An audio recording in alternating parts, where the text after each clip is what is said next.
Friends, പുതിയൊരു job information വീഡിയോയിലേക്ക് സ്വാഗതം. അപ്പോൾ ഇന്നത്തെ ഒരു വീഡിയോയിൽ നമ്മൾ നോക്കാൻ പോകുന്നത് തപാൽ വകുപ്പിന് കീഴിലും വിവിധ സർക്കാർ ആശുപത്രികളിലും കൂടാതെ നവകേരളം പദ്ധതിയിലും വന്നിട്ടുള്ള ജോലി ഒഴിവുകളെ കുറിച്ചിട്ടാണ്. വിവിധ തസ്തികകളിലായിട്ട് വിവിധ ജില്ലകളിൽ ഒഴിവുകൾ വന്നിട്ടുണ്ട്. താൽക്കാലിക നിയമനമാണ്. അപ്പോൾ നമുക്ക് ഓരോന്നിൻ്റെയും കൂടുതൽ ഡീറ്റെയിൽസ് നോക്കാം. വീഡിയോയിലേക്ക് പോകുന്നതിന് മുമ്പ് നിങ്ങൾ ആരെങ്കിലും ആദ്യമായിട്ടാണ് ഈ ചാനൽ കാണുന്നതെങ്കിൽ മറക്കാതെ സബ്സ്ക്രൈബ് ചെയ്ത് വെക്കുക. അതോടൊപ്പം തന്നെ പുതിയ നോട്ടിഫിക്കേഷൻ കിട്ടുന്നതിന് വേണ്ടി തൊട്ടടുത്തുള്ള ബെൽ ബട്ടൺ കൂടി എനേബിൾ ചെയ്യുക. അപ്പോൾ ഞാൻ അപ്ലോഡ് ചെയ്യുന്ന പുതിയ ജോബ് ഇൻഫർമേഷൻ വീഡിയോസ് നിങ്ങൾക്ക് പെട്ടെന്ന് തന്നെ നോട്ടിഫിക്കേഷനായിട്ട് ലഭിക്കുന്നതായിരിക്കും. അപ്പോൾ ആദ്യം തൃശ്ശൂർ ജില്ലയിൽ വന്നിട്ടുള്ള വേക്കൻസി നോക്കാം. കേരള സർക്കാർ ഫിഷറീസ് വകുപ്പിന് കീഴിൽ പ്രവർത്തിക്കുന്ന ജലകൃഷി വികസന ഏജൻസി കേരള സെൻട്രൽ റീജിയന് കീഴിലുള്ള ഗവൺമെൻറ് സീഡ് ഹാച്ചറി പീച്ചിയിലേക്ക് ക്ലർക്ക് കം അക്കൗണ്ടന്റ് തസ്തികയിൽ ദിവസവേതന അടിസ്ഥാനത്തിൽ നിയമനം നടത്തുന്നുണ്ട്. നവംബർ 16 രാവിലെ 11 മണിക്ക് നടക്കുന്ന അഭിമുഖത്തിൻ്റെ അടിസ്ഥാനത്തിലാണ് നിയമനം ഉണ്ടായിരിക്കുക. ക്വാളിഫിക്കേഷൻ വരുന്നത് ബികോം ബിരുദവും MS office, Tally, type writing, English, Malayalam, lower എന്നിവയാണ്.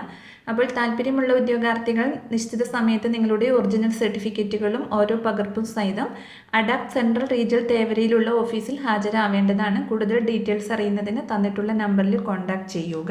അടുത്തത് പാലക്കാട് പോസ്റ്റൽ ഡിവിഷനിൽ പോസ്റ്റൽ ലൈഫ് ഇൻഷുറൻസ്, ഗ്രാമീണ പോസ്റ്റൽ ലൈഫ് ഇൻഷുറൻസ് വിപണനത്തിനായി കമ്മീഷൻ വ്യവസ്ഥയിൽ ഏജന്റുമാരെ നിയമിക്കുന്നുണ്ട്. പ്രായപരിധിയില്ല. അപേക്ഷകർ 10ാം ക്ലാസ് പാസ്സായവരും പാലക്കാട് പോസ്റ്റൽ ഡിവിഷനിൽ പരിധിയിൽ സ്ഥിര താമസമുള്ളവരുമായിരിക്കണം.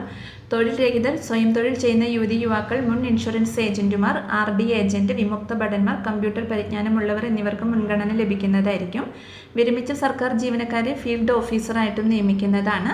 അപ്പോൾ താല്പര്യമുള്ള ഉദ്യോഗാർത്ഥികൾ ഒരു passport size photo, SSLC certificate, Aadhaar card, pan card, മറ്റ് യോഗ്യതകൾ തെളിയിക്കുന്ന രേഖകളുടെ പകർപ്പും സഹിതം പാലക്കാട് ഹെഡ് പോസ്റ്റ് ഓഫീസിന് മുകളിലുള്ള പാലക്കാട് സീനിയർ സൂപ്രണ്ട് ഓഫീസിൽ നവംബർ 21 രാവിലെ 10 മണിക്ക് അഭിമുഖത്തിന് ഹാജരാവേണ്ടതാണ്.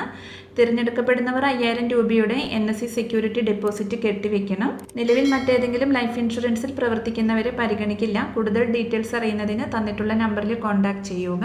അടുത്തത് പാലക്കാട് ജില്ലാ ആശുപത്രി കോമ്പൗണ്ടിലുള്ള മെഡിക്കേഴ്സിന്റെ കീഴിലുള്ള 7 മെഡിക്കൽ ഷോപ്പുകളിൽ ഫാർമസിസ്റ്റ് നിയമനം നടത്തുന്നുണ്ട്. 6 ഒഴിവുകളാണ് വന്നിട്ടുള്ളത്. പ്രായപരിധി 18 മുതൽ 36 വയസ്സ് വരെയാണ്.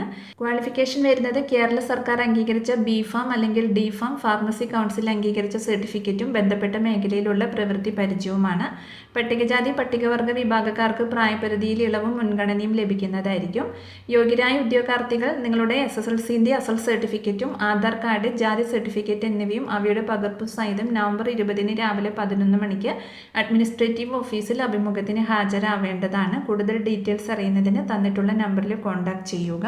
അടുത്തത് തിരുവനന്തപുരം ജില്ലയിൽ സാമൂഹ്യനീതി വകുപ്പിന് കീഴിൽ പൂജപ്പുര പ്രവർത്തിക്കുന്ന ഭിന്നശേഷിക്കാരുടെ തൊഴിൽ പരിശീലന കേന്ദ്രത്തിൽ ബുദ്ധിപരമായ ഭിന്നശേഷിത്വം, സെറിബ്രൽ പാൾസി, ഓട്ടിസം ബാധിച്ച കുട്ടികൾക്ക് തൊഴിൽ പരിശീലനം, ഫങ്ഷണൽ അക്കാഡമിക്സ് എന്നിവയിൽ വ്യക്തിഗത പരിശീലനം നൽകുന്നതിന് അധ്യാപകരെ നിയമിക്കുന്നുണ്ട്. RCA രജിസ്ട്രേഷൻ, BA അല്ലെങ്കിൽ BSc, B.Ed, IDD അല്ലെങ്കിൽ DVR ഡിപ്ലോമ, BA അല്ലെങ്കിൽ BSc, B.Ed എന്നിവയാണ് ക്വാളിഫിക്കേഷൻ വരുന്നത്. ഒരൊഴിവാണ് വന്നിട്ടുള്ളത്. പ്രതിമാസ വേതനം 25,000 രൂപയാണ് ലഭിക്കുക. താല്പര്യമുള്ള ഉദ്യോഗാർത്ഥികൾ നിങ്ങളുടെ ബയോഡേറ്റ, അസൽ സർട്ടിഫിക്കറ്റുകൾ, പകർപ്പുകൾ എന്നിവ സഹിതം നവംബർ 16 രാവിലെ 11 മണിക്ക് ജില്ലാ സാമൂഹ്യനീതി ഓഫീസിൽ അഭിമുഖത്തിന് ഹാജരാവേണ്ടതാണ്. കൂടുതൽ വിവരങ്ങൾക്ക് തന്നിട്ടുള്ള നമ്പറിൽ കോൺടാക്ട് ചെയ്യുക. അടുത്തത് ആലപ്പുഴ ജില്ലയിലാണ് വേക്കൻസി വന്നിട്ടുള്ളത്. നവകേരളം കർമ്മ പദ്ധതി 2 ജില്ലാ ഓഫീസിലേക്ക് ക്ലർക്ക് കം ഡാറ്റ എൻട്രി ഓപ്പറേറ്ററുടെ താൽക്കാലിക ഒഴിവിലേക്ക് അപേക്ഷ സമർപ്പിക്കാവുന്നതാണ്. ബിരുദവും KGTE English, Malayalam, type writing, lower, computer word processing അല്ലെങ്കിൽ ബിരുദവും അംഗീകൃത സ്ഥാപനങ്ങളിൽ നിന്നുമുള്ള DTP യോഗ്യതയുള്ളവർ 20 രാവിലെ 11 മണിക്ക് ജില്ലാ മിഷൻ ഓഫീസിൽ നടക്കുന്ന അഭിമുഖത്തിൽ പങ്കെടുക്കേണ്ടതാണ്. ബയോഡേറ്റയും യോഗ്യതാ രേഖകളുടെ അസലും പകർപ്പും ഇന്റർവ്യൂവിന് പോകുന്ന സമയത്ത് കൊണ്ടുപോവേണ്ടതാണ്. അപ്പോൾ ഇത്രയും ഒഴിവുകളെ കുറിച്ചിട്ടാണ് ഇന്നത്തെ ഒരു വീഡിയോയിൽ ഞാൻ നിങ്ങളോട് ഷെയർ ചെയ്തിട്ടുള്ളത്. താല്പര്യമുള്ള ഉദ്യോഗാർത്ഥികൾക്ക് ഇന്റർവ്യൂവിൽ പങ്കെടുക്കാവുന്നതാണ്. അപ്പോൾ ഒരു വീഡിയോ നിങ്ങളുടെ ഫ്രണ്ട്സിലേക്കും കൂടി ഒന്ന് ഷെയർ ചെയ്ത് കൊടുക്കുക. വീഡിയോ നിങ്ങൾക്ക് യൂസ്ഫുൾ ആയിട്ടുണ്ടെങ്കിൽ ലൈക്ക് ചെയ്യുക. പുതിയൊരു വീഡിയോയുമായി കാണുന്നത് വരെ താങ്ക്സ് ഫോർ വാച്ചിങ്.